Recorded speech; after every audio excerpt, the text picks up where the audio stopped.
Please.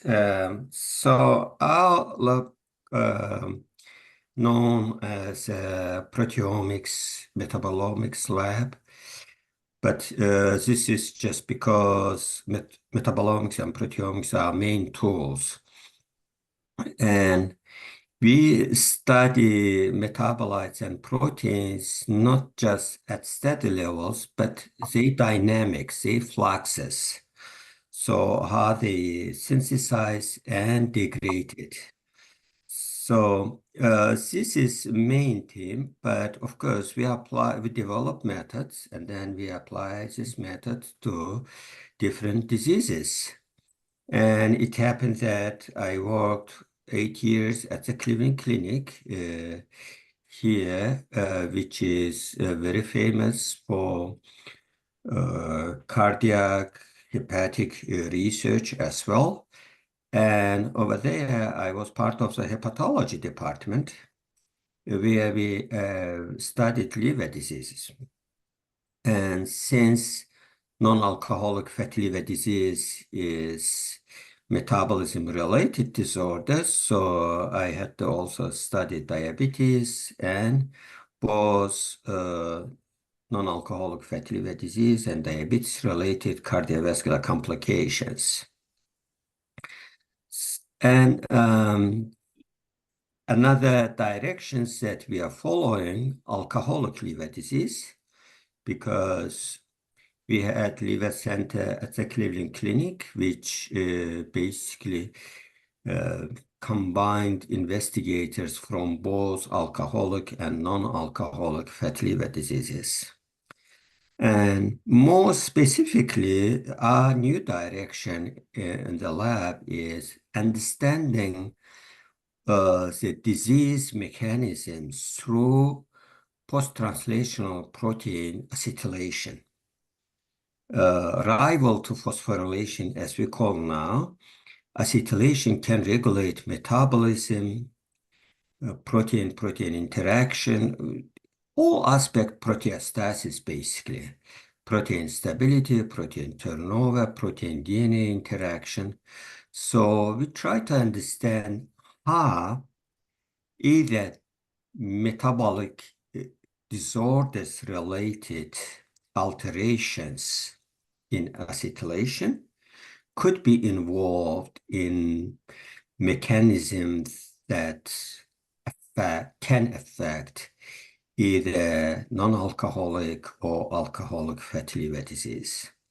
So we recently developed a method to study acetylome dynamics, how proteins get acetylated, deacetylated, what is the effect of acetylation on protein stability, protein function, and what are the metabolic consequences of these acetylations that could be affected either due to alcohol or dietary changes or due to insulin resistance in case of diabetes and non-alcoholic fatty liver disease.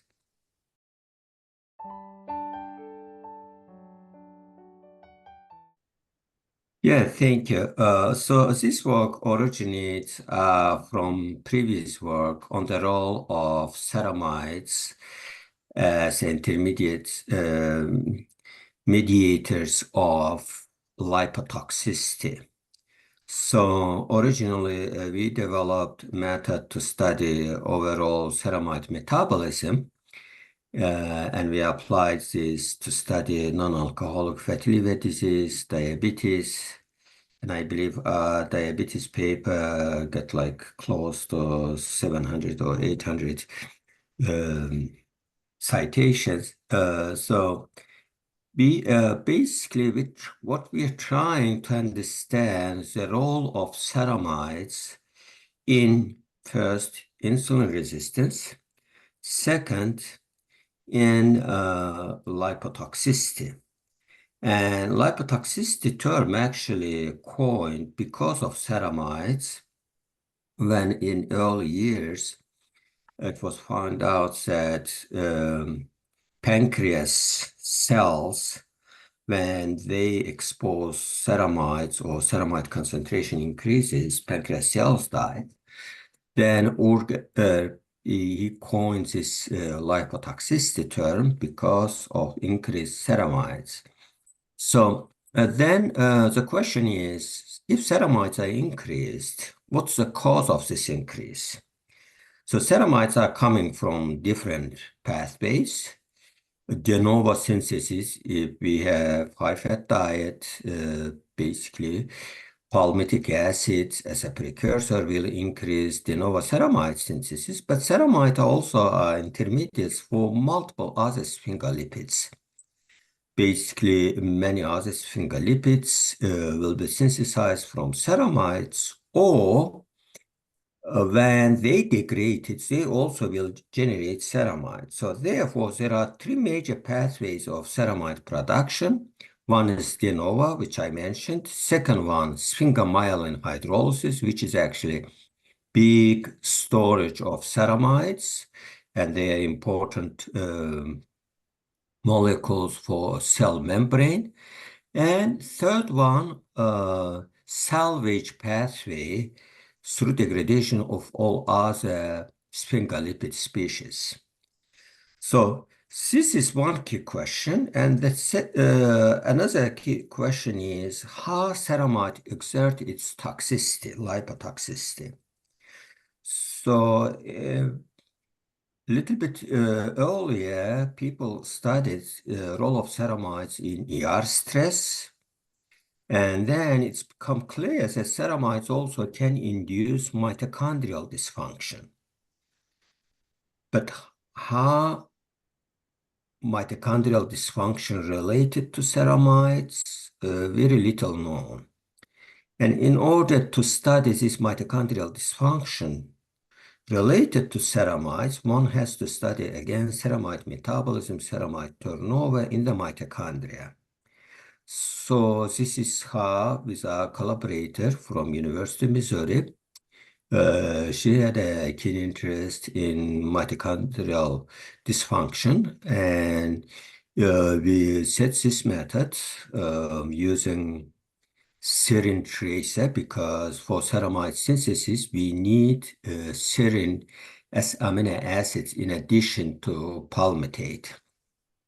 So all ceramide species will have serine-derived carbon and nitrogen, and we can track them if we label ceramides. And it turned out to be an interesting finding that actually when we gave high-fat diet to animals, liver ceramides did not change, but mitochondrial ceramides changed. Turnover of mitochondrial ceramides increased. So suggesting that actually even within the cell, ceramide may redistribute, favoring to mitochondrial flow. And since we know that ceramides are toxic, now we can study the toxic effect of ceramide in the mitochondria using this method.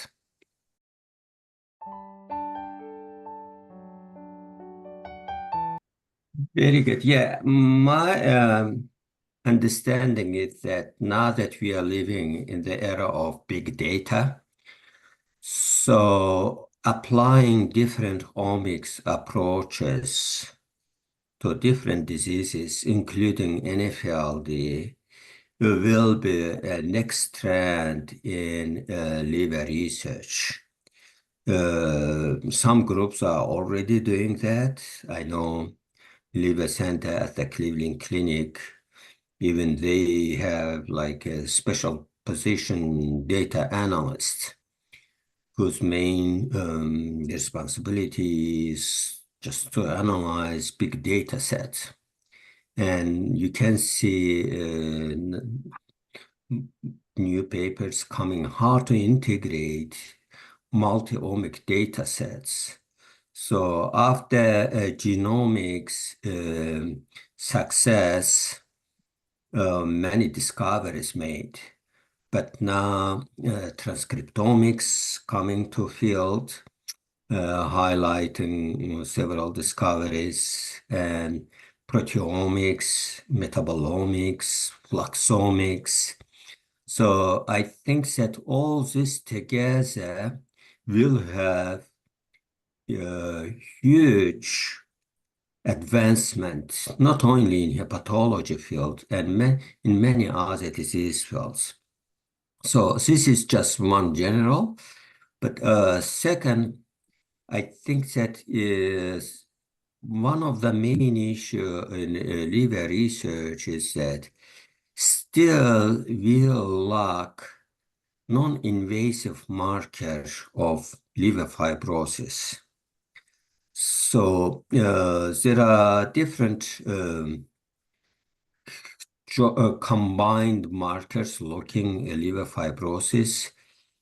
Some new techniques developed to assess non-invasively fibrosis.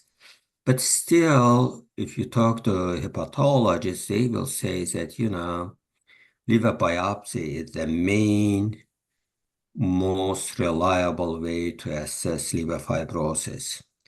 The problem is that it's invasive, and if you want to follow up, you have to do at least second biopsy, and patients who get first biopsies, they never would like to have the second one. So really, the main need is to come up with most reliable, non-invasive fibrosis biomarker. And I think that there is room in this area, and not only for fibrosis, but hepatic oxidative stress and specific liver-specific inflammation that, again, can be done non-invasively. And we did some work related to hepatic oxidative stress. After moving from Cleveland Clinic, we discontinued that, but I think that there is still room there that one really need non-invasive biomarkers that can directly assess a liver pathology in both oxidative stress, inflammation, fibrosis, and some other pathologies.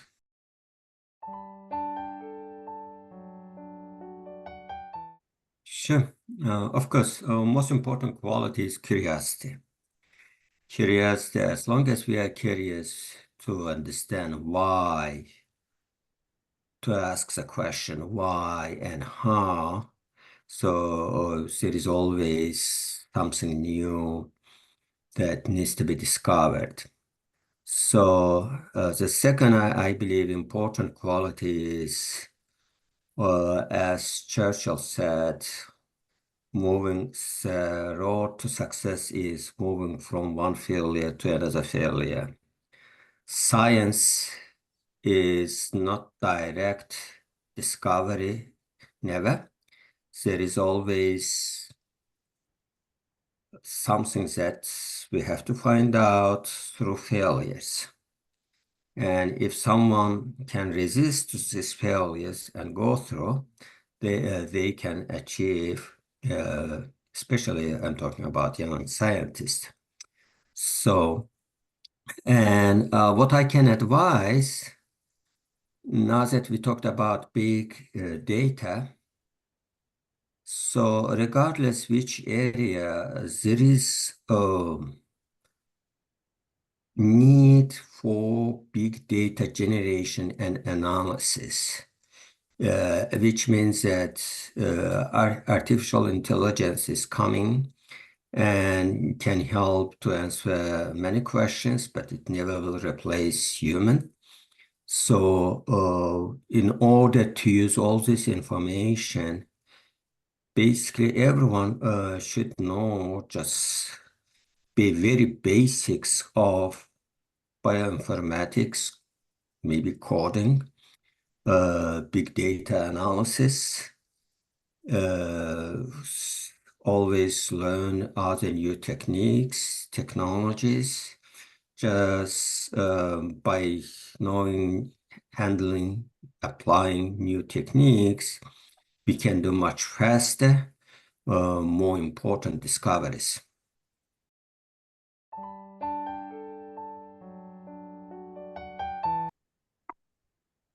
Yeah, thank you. I think it's a great question. And actually, I have big hope for the Metabolism and Target Organ Damage Journal because it's a topic, the focus of the journal, it's really important. And I believe highlighting, like you did in today's email, highlighting highly cited papers, inviting investigators, well-known investigators, publishing their papers will be a good start.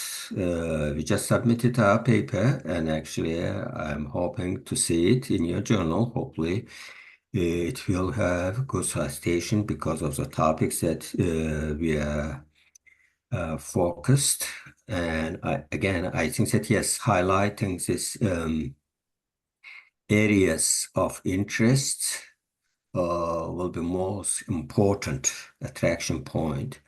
So also just keep it top of the things like when I said that when we started this ceramide pay study first, even just measuring ceramide concentration in diabetics patient, it attracted.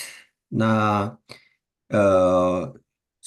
many studies cited just because it was in the beginning. So it's good to have always something first. And then if it is something important, then it will attract others as well.